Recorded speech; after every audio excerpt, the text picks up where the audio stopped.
Chelsea won, Forest won. Apologies, this review is slightly late. I was at the game. I had a great seat, so I could see that frustrating draw. And if my voice is a bit coarse, apologies. That is because I was screaming at the referee. Frustrating one. And another day where Chelsea couldn't quite get it done against a low block. At home as well. You know, Palace, it was a very similar issue in that regard. But it's really frustrating today because we could have won that game and should have won that game because Nkunku and Felix had gilt-edged chances. Those are the goals you got to put away. If you're going to be, challenging at the top, if you want to make that step up that Chelsea need to make, those are the games that you need to find a way. And we managed to do it away at Bournemouth when it was tight and we weren't playing so well. But today we had those chances and you got to make the most of them. That's what the top sides do. Even if they're not playing fantastic, even if they're up against a frustrating opposition in Nottingham Forest and Chris Kavanagh, they get the job done. They get those chances away, and we didn't. Mudryk set up Nkunku's brilliantly, and he has to score that header. And don't get me wrong, their keeper was on fire. He was on absolute fire. And Robert Sanchez made a number of saves.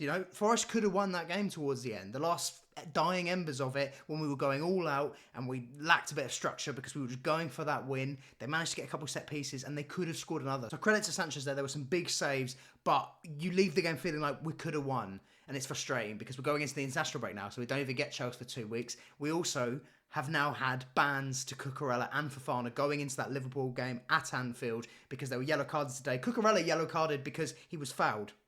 He was fouled, so that's a yellow card apparently because it all kicked off. It was, kicking off left, right and rhubarb after Cucurella was fouled by Nico Williams because it looked like a bit of a dirty challenge. You had Ward-Prowse being sent off for dragging the ball back. How that wasn't a straight red anyway for what he was doing, I don't really know, but it was really frustrating. And the goal we let in, poor. A poor set piece on the halfway line where basically, and that was the second half, and it felt like the first time Forest had really left their half.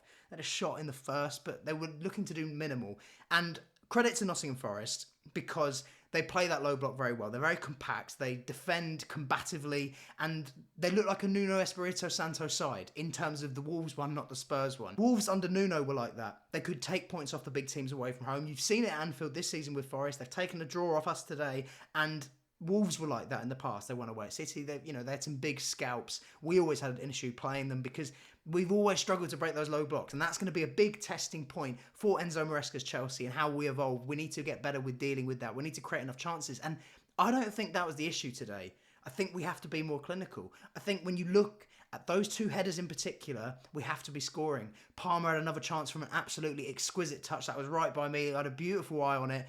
And he could have scored. It was a nice double save. And what's mental is Palmer was producing moments like that, and I think that was a quiet game for Palmer. I'd say that was one of Palmer's less involved games, and he still has these kind of moments. Noni Madueke is probably our most threatening attacker, particularly in the first half, and he went and grabbed the goal in the second. Brilliant finish, close to me, and I like that he ran back because he wanted to crack on. We needed to win that game. I liked the attitude from the players in this game. This didn't feel like something where they took their foot off the gas and they were really slow and they weren't really trying to win the game. They absolutely were, and that's the reason why Forest even got some chances towards the end, was as a result of us just going all out, trying to get that win. So that was something to take from the game that I found positive, to say the least. But just the goal looked really frustrating, and Sanchez didn't look great on that, but I can't really blame him because he made a number of good saves towards the end. It's just a set piece to be undone by that. And even the chances that we did concede later on were courtesy of set pieces. Like, they are something we need to develop on. I know we've brought in Brentford's set piece coach, so we should see some development throughout the season, but it's definitely something I feel we're susceptible on. You saw that away at Wolves as well. Like, it's something you can get at us with. And low blocks. Those are a little combination of something that has undone Chelsea for a number of years. We need to look to push past if we want to evolve, if we want to kick on and be part of the top echelon of the Premier League. Because currently, we're still obviously having some teething issues. This is a young squad. You are going to get these hurdles. We're seeing less of those hurdles because they're developing, but naturally they are going to be there. There are going to be stumbling blocks like Palace, like Forest, but it's just frustrating because I look at those two games, I just think, you did do enough. It's not a case of in the past where I've watched Chelsea play against teams that have sat back and I think we're not creating anything. We don't look like we're going to do anything. The chances were there. And you need to be more clinical. There have been games this season that we have been clinical, but we need to develop a consistency with that. And annoying because Nkunku is someone who definitely can be there, but he's got to put away that header. I'm not forgetting that Mudryk run though. That was absolutely fantastic, and the cross he put going at pace on his left foot is ridiculous. Do not let that go under the radar. That was a very impressive cameo from him, so I'm happy for him because we know he's had a bit of a tough time at Chelsea in general, but frustrating one today. And I thought the referee was atrocious. People will look at it and go, oh, there's a red card, you're 13 minutes added on. That could have been 45 more minutes added on. We could have played 3 halves of football. It was insane. And I'm not condemning Nottingham Forest for this, by the way. They played the game how they had to play the game. It was a very smart way of playing the game. It's natural, especially when they went down to 10. You're going to want to kill momentum. You're going to want to, suck any energy out of the crowd, out of the fluidity that Chelsea were playing with. And we couldn't get our rhythm back going because the ref would buy into it every time. Like, you had Forest play. There was one bit when Gibbs White goes down for a free kick. I'm looking at this, the scoreboard in the left corner of the away fans. That was Matthew Harding by the corner flag, right? He was down for 7 minutes. They had a stretcher waiting on the side. He's not going off on a stretcher, and no one thought he was. Everyone knew he was fine. He was never going to go off injured. He was absolutely fine. The ref's like, okay, let's crack on. He lets the keeper take however long, lets him go down for injuries. Even when that 13 minutes went up, in my head I'm like, that should have been more. And in the 13 minutes, about 4 or 5 of them are spent with them being injured again and him playing up to it. I don't think that is a good way of grasping the game and eradicating blatant usage of the dark arts. And like I said, you can't knock Forest for that. They had a game plan, they stuck to it, and that's why they got a result. That's why they went and won away at Anfield. Because they're a very well-structured team, a combative team that knows the best ways of, killing that momentum. And Wolves were the same under Nuno. Like, I'm not knocking them. Do not get it twisted. I just think the ref had to have a better grasp of the game. Like, more minutes should have been played, / just don't buy into it. It's not like they were head injuries. Like, the guy was stopping the game because they just go down holding his leg.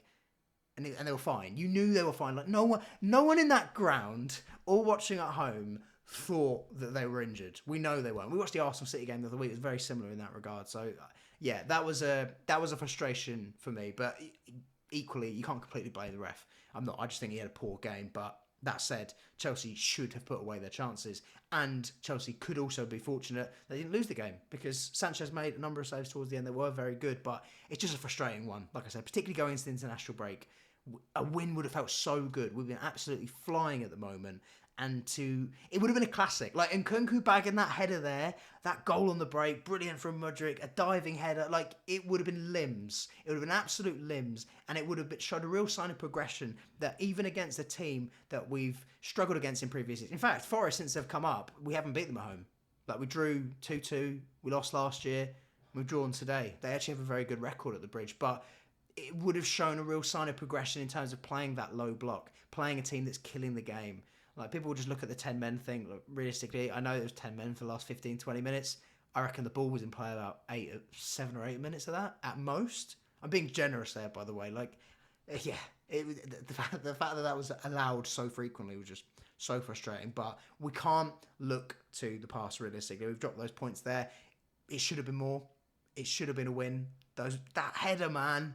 I'm going to have a sleepless night thinking about that header. I was right on it as well, and it was such a lovely break.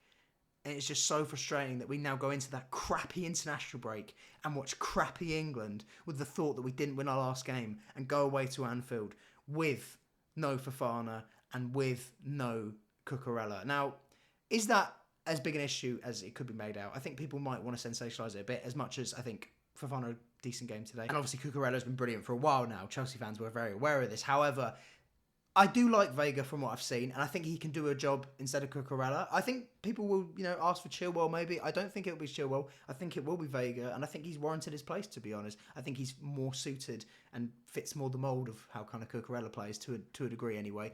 And as for Fofana, I'd imagine Tosin comes in as opposed to Disasi or Badiashile. I'd be more comfortable with Tosin coming in. I think he had a good game against West Ham. Hopefully he can move on in that regard, but yeah, it's a frustrating one. It would have been nice to have those players there at Anfield, obviously. We're one of our strongest team, but seeing Lavry on the bench today, it does beg a question maybe in regards to Enzo Fernandez, because I've been someone who's been supportive of Enzo Fernandez. I think sometimes people are overly critical, probably because of the price tag as well. I think he's had a number of really excellent games for Chelsea, and even games like, last week against Brighton, I think people were critical when I actually think he added a lot to us. But today I thought it was really poor. And we now have the option of Lavia. Like, you can play Lavia and Caicedo away at Liverpool if you think it is more fitting. And if form dictates anything, I don't think you could say that's unfair. Whether Lavia is fully fit is a completely another matter, because we barely ever see that guy. However, I thought Enzo was really poor today. Really poor. I didn't think there were loads of awful performances aside from that. It was just a frustrating one. And yeah, maybe Jackson wasn't so involved. And we talked about this actually in a video that I did covering Nkunku and Jackson and what they offer. And I can't remember who it was in the comments, but someone said something that I completely agreed with and had the same opinion on, in that Nkunku's more fitted to a lower block and Jackson's more fitted to when we have a bit less of the ball, when it's a bit more erratic, when it's maybe even a higher level opposition to a degree because they actually play football against us. Today, Jackson was quite redundant. There was a bit in the second half where he kind of went through on goal and he tried to square it back, but in general, he wasn't too involved, particularly in the first. He kind of nudged one towards the post where the keeper kept it off the line. That was kind of the only thing that happened really in the first half, other than a couple nonny shots here and there and a good block from Colwell. But yeah, it was frustrating because we didn't really have that box presence and he didn't really offer enough in a game like this. And we know how good Jackson can be. Like against Liverpool, I would start Jackson every day of the week. I think he'll give far more problems in transition. But Nkunku in a game like today, he just stays in the parameter of the box. And as much as I'm saying he should have scored, maybe if he'd been on for the 90, he might have had another chance and he would have scored. You know, maybe he takes that 1 in 2 rather than 1 out of 1 he didn't get the 1, you know. So it's a frustrating one, but not the worst in the world. Like the team at the top of the table that we'll be taking on, they lost to Forest. Forest are no mugs. They are not going to be a team that rock up to every ground, especially like, I'd imagine when you look at Forest this season, their worst results will be against lower teams because they actually have to, you know, they'll go out and play football. They won't play how they're instructed to against us or Liverpool. But against teams like us, Liverpool, City, Spurs, whoever, they will cause problems for teams. Like I said, they are a Nuno team to a T. They are very much what Wolves were, and they've got some good talented players. And we had them kind of nullified. That's what's so frustrating, is the goal that we let in, it was just out of nothing. It was out of absolute nothing. We'd looked completely comfortable in terms of keeping them out. We weren't exactly creating loads, but we looked comfortable defensively up to that point. And then you conceded a free kick on the halfway line, and you concede from that. Like, come on, set pieces, that is definitely something that needs working on. Defending them and attacking them, because I saw a number of corners hitting the first man, and in as much as Cole Palmer is the absolute bollocks, not being able to get past the first man is always a frustrating one. Doesn't matter who it is, like, they have to be better. So yeah, annoying result, frustrating result, but we move, and maybe this is a game that, well, last year we literally did lose to Forest, so it could be worse. It could be worse. We've had a really nice run. This was a frustrating one because it really would have cemented just the level of progression we're seeing in this Chelsea side, but it wasn't to be. So hopefully we can go and do that at Anfield. That's what we want to do. We want to take a big scalp. We want one of those Liverpools, those Arsenals, those Cities. That's what I've said. We haven't had a win against those teams since Thomas Tuchel was here, and that is the next thing that we need to do. We need to be consistently beating these lower blocks, and I've already reiterated this, but it wasn't a case of not having the chances today. The chances are there. Against Palace, the chances were there, but you got to take them. You got to take them. So we are seeing a progression against those sides, because before it would be completely redundant. We could have sat there 90 minutes and not scored a goal in the past, but we are actually seeing us make more solutions. But you got to stamp home those solutions, you know? It's frustrating. What can we do? All we can do is look forward, and like I said, we need to take one of those big scalps. But I hope you have enjoyed this video as much as Chelsea's performance wasn't the most enjoyable thing, and international breaks suck. But this channel doesn't. I don't think anyway. Hopefully you don't either. So I will be posting content throughout. So make sure to tune in for that by hitting like and subscribe. It really helps me out a lot. It lets YouTube know this is the place to be. It's the Chelsea place to be. It's your place to be. Up the Chels.